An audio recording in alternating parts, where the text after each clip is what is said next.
You hear that? That rumble? That's silver pellet power is what you're hearing there. I guess I better put on my CD belt. If I don't put on my CD belt, I'll get a fine. Alright.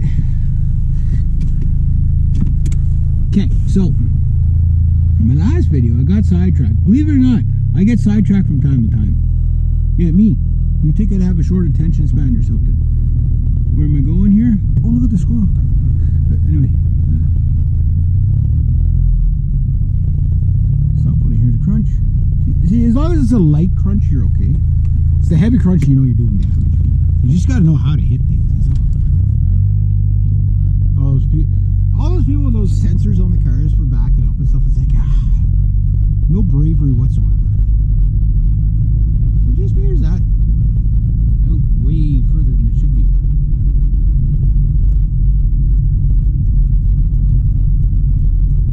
How guy's going to hit that? It has been pulled out, so why has that been pulled out? Why hasn't it been put back is a better question. Anyway, so yeah, I've made a decision about, I've been watching there's a couple that live, not necessarily the neighboring town, but the far edge of the neighboring town going that way. And they play live about every 2 weeks. Oh, the kitty cats in here. There's like 15 cats there. Every time I go there, last time I had to watch it in chop, they're so tame, right? So they're all like that. You try to chop wood, and you gotta watch it go chop them in half. Poor little buggers. You gotta watch it don't jump in the vehicle with you. No, there's some people walking. No dog.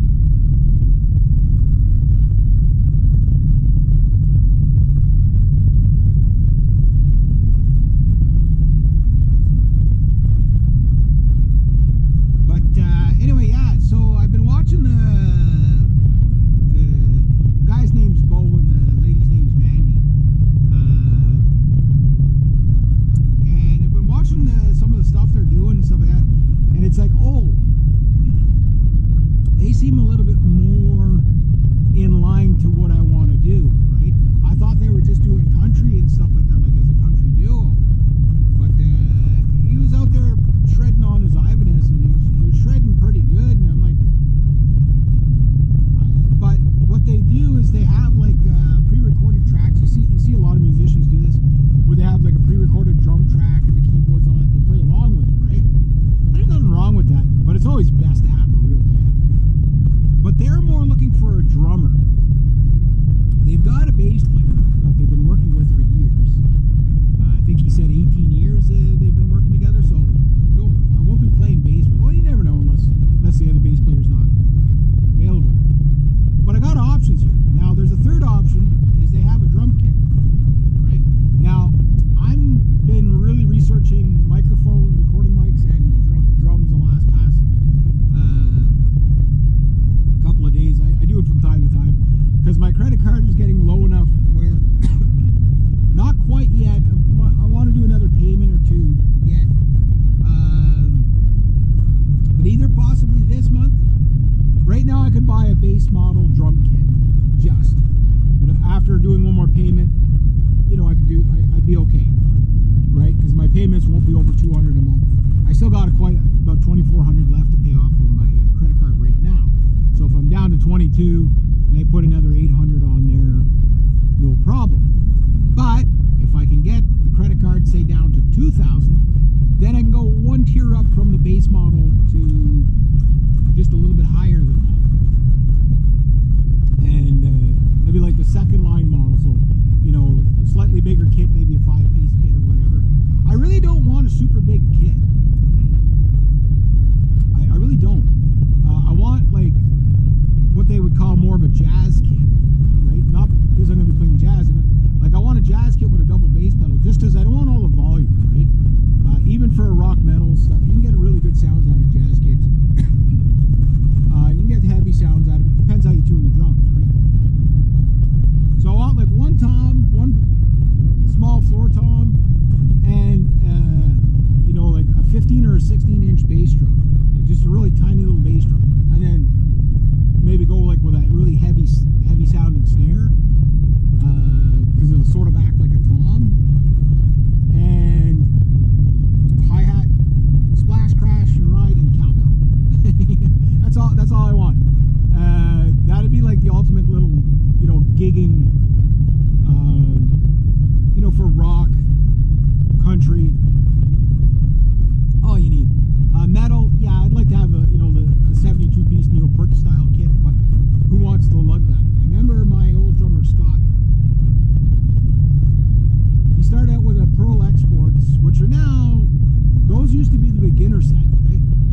everything I possibly could ever want, including that kit, I'd be at probably about $3,000. So if it takes me 2 or 3 years to get up to $3,000 with it, that's fine. No rush, you know.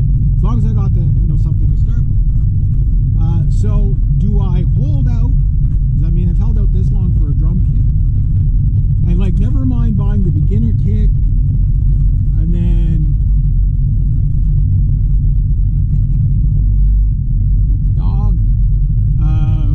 Never mind the beginner kit, and then the you know, intermediate kit, and then the expert kit. Because by that time you spent $10,000, right? I don't want to spend $10,000. They're like, yeah, but it's more expensive to piece a drum kit together. Yes, but you get exactly what you want.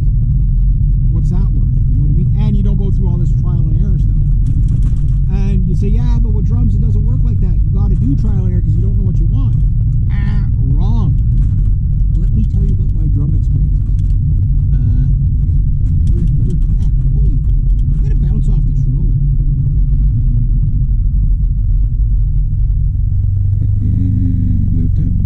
Yeah, I got time to tell you about brakes. Okay, so my drumming experiences. Okay, so you guys know that I'm a guitar player since 5 years old. I'm now 50, right? So 45 years of playing guitar, and played in bands and play live every now and then. All that good stuff, right? But when I was in high school, okay, I took drums and bass, right? And you guys know about my bass, you know, where, you know, like, I've dabbled with it over the years, but I've only ever really owned one other bass other than the one I have now, which I will be doing my 1 year bass review, and how much I've progressed in the 1 year. You have to understand, with the guitar knowledge I have, if you know, it's like a beginner bass player with no knowledge whatsoever. It's like playing for 5 years. So I'm probably where a bass player would be in about 3 or 5 years, something like that. My slapping and stuff like that, I still can't quite do that yet. But I can do all the other really cool stuff, right? A lot of fingers. I use a lot of fingers, right? And my drums are about the same, where, like, on stage I may have played the bass maybe a max of, you know, 20 minutes or half an hour, right? Throughout the years, you know. But I've dabbled in bass, you know, with, you know, jamming with people